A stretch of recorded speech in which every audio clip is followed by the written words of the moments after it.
have the eye controller selected at this point. I'm going to select the move tool to bring this down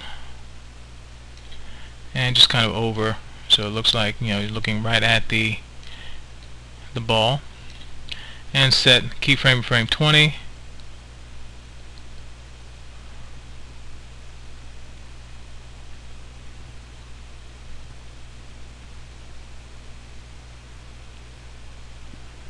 And I'm going to go ahead and select the head and rotate it back up.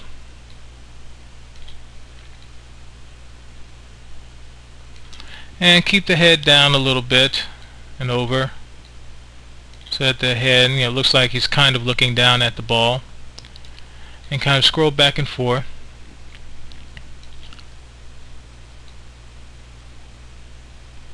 And frame 35, I'm going to rotate the head back just a little bit, add a little bit of secondary animation, so it comes back, then looks down.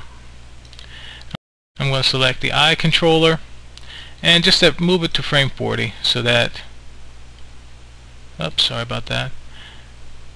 Going to move this to frame 40 and then move the eye controller back, and just so it brings the eyes down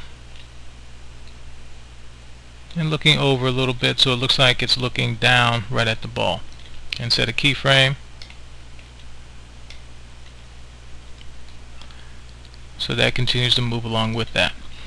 So now we have the main part of our animation done. Now the most important part needs to be done.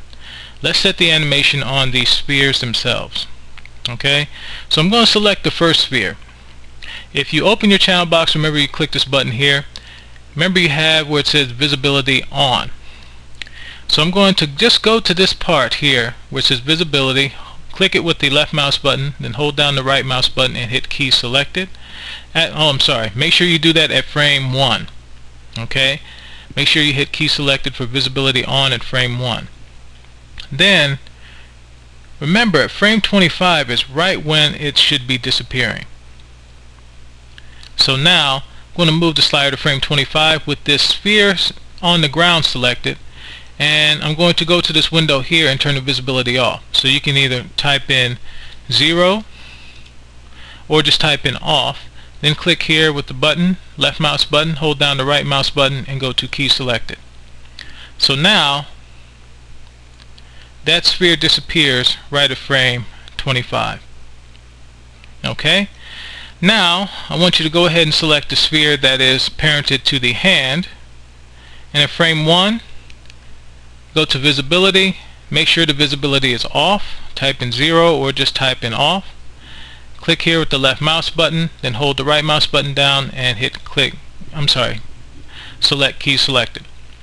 Now you move the slider to frame 25. At this point, go here to visibility in your channel box, and you can either type in 1 or you can type in on, then click over here with the left mouse button, then hold down the right mouse button and go to key selected. Now the visibility is turned on. So you let it play out, it just looks like your character just picked up the object.